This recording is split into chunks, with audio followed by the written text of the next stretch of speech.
Hello. So, in this video, we're going to talk about Chinua Achebe's short story, The Madman. This is part of a series of essays and short stories that I was asked to do videos about. I had done a video about Jean Rhys's short story, The Day They Burned the Books, and a student from Morocco said that was one that they studied and requested that I did videos on George Orwell's essay, A Hanging, which came out, that video came out last week, and then Ernest Hemingway's Indian Camp and Chinua Achebe's The Madman. So here is the last of those videos for Moroccan students. So the first thing that particularly strikes me with The Madman is the definite article in the title, The Madman, which is interesting in large part because it isn't clear who exactly the madman is.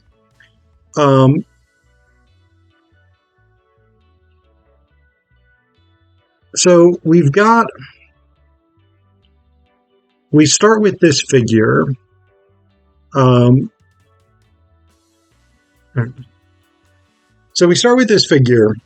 Who is described as this sort of aimless, possibly sort of OCD-driven character. He never gets a name, but he has these sort of patterns, these behaviors that he repeats endlessly. There's a repetition compulsion here, if we're going to put this in sort of Freudian psychoanalytic terms. And he is associated with markets and roads. So this is how the short story starts out. I'm going to read you the first paragraph of it. He was drawn to markets and straight roads, not any tiny neighborhood market where a handful of garrulous women might gather at sunset to gossip and buy ogili for the evening soup, but a huge engulfing bazaar beckoning people familiar and strange from far and near, and not any dusty old footpath beginning in this village and ending in that stream, but broad, black, mysterious highways without beginning or end. After much wandering, he had discovered 2 such markets linked by such a highway, and so ended his wandering. One market was Afo, the other Eke.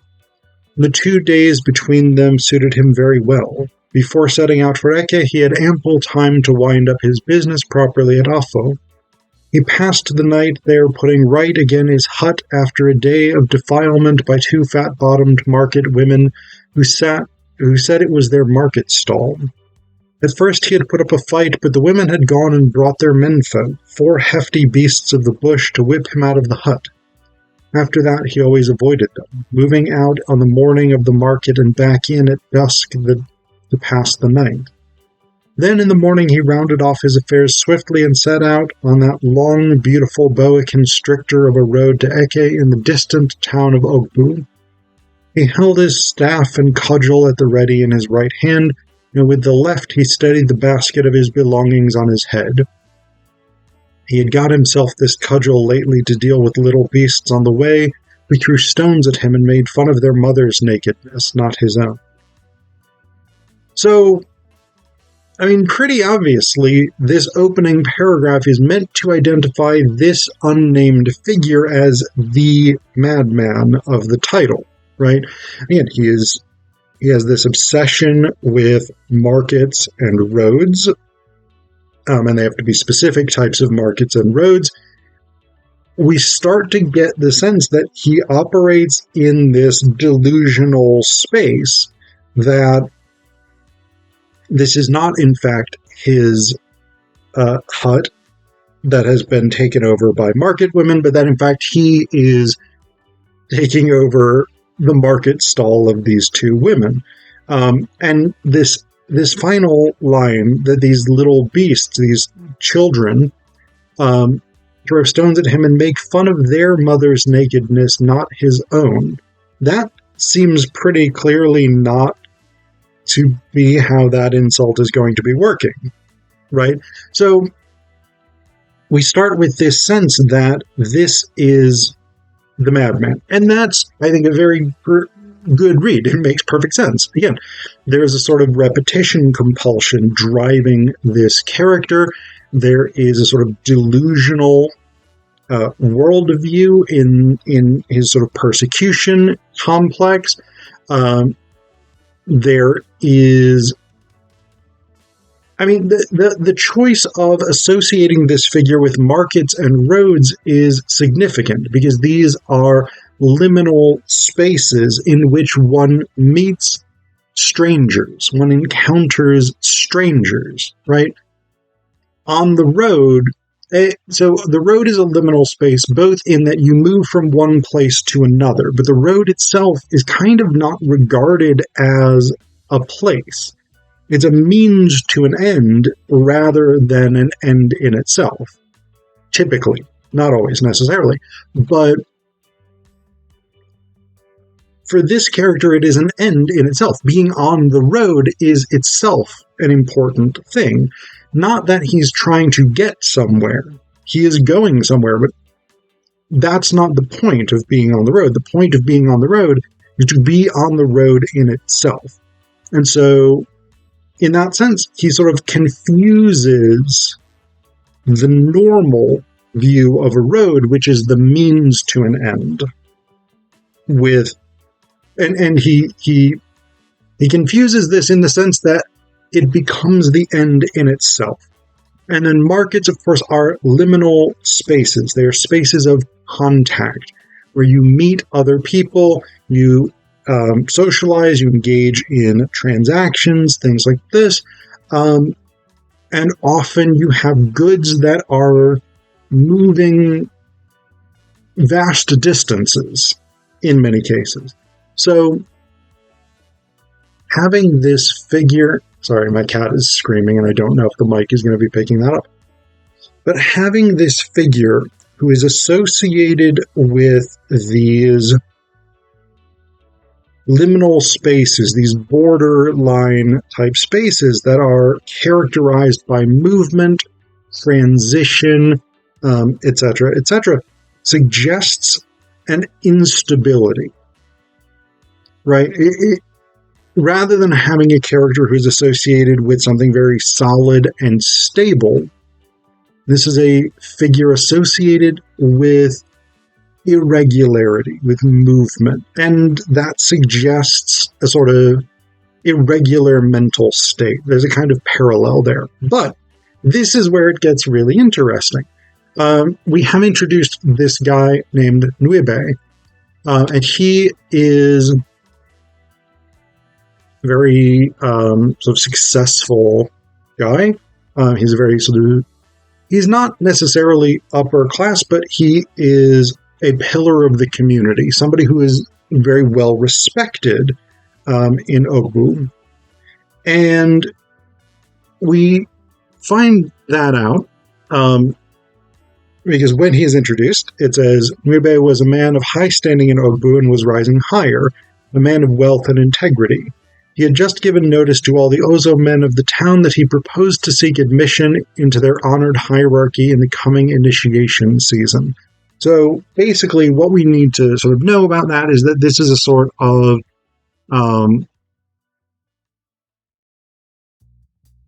it's an elite group, right?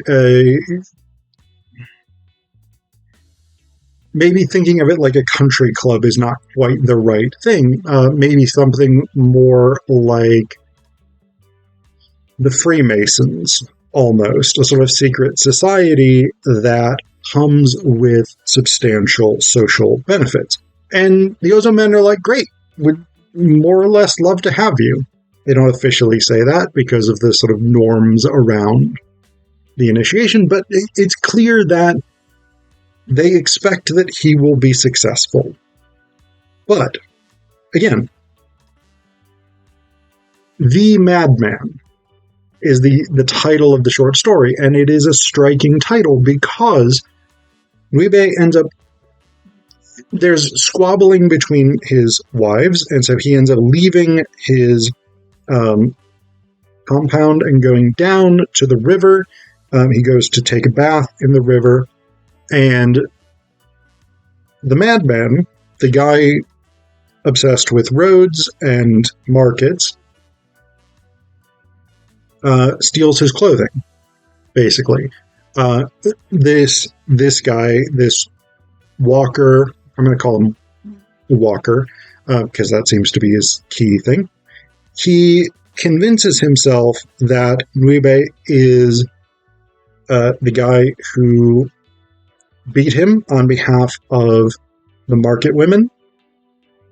Hi, Frank. Frank has joined me for this video.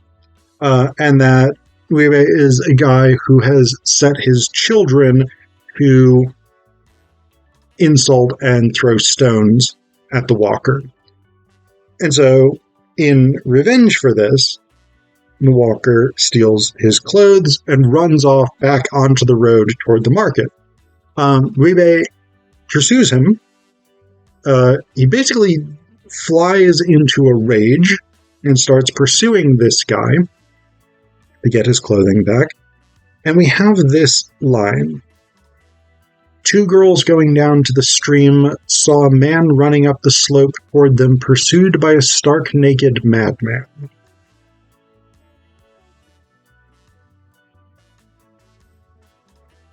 And so what we have here is a twist. Who is now the madman? Right? Is it the Walker, or is it Nwibe? He is certainly behaving in an unorthodox fashion. He pursues the Walker all the way into the market, which is a major taboo. He's basically declared insane right on the spot. And his family has to be brought in to get him. And they try to find doctors, basically, who will come and deal with Nwibe's madness. The first doctor, who's the most famous doctor in the land, refuses to deal with it because he's not sure that he can do it successfully. The second doctor agrees. And finally it says, I'm going to read you the last 2 paragraphs. Nwibe was cured of his madness. That humble practitioner who did the miracle became overnight the most celebrated mad doctor of his generation. They called him sojourner to the land of the spirits. Even so, it remains true that madness may indeed sometimes depart, but never with all his clamorous train. Some of these always remain. The trailers of madness, you might call them, haunt the doorway of the eyes.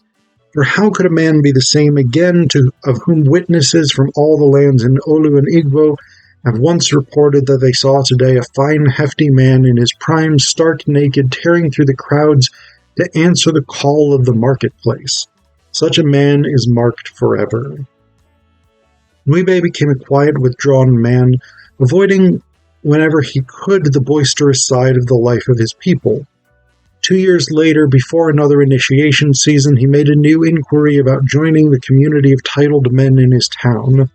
Had they received him, perhaps he might have become at least partially restored, but those Ozo men, dignified and polite as ever, deftly steered the conversation away to other matters. So, one of the things that's really interesting here is that Nwibe becomes the madman.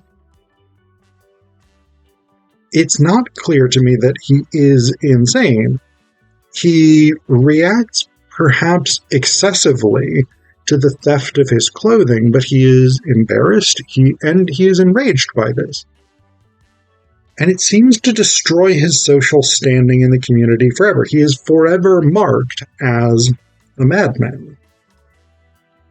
And so I think one of the central sort of things that Achebe is investigating in this short story is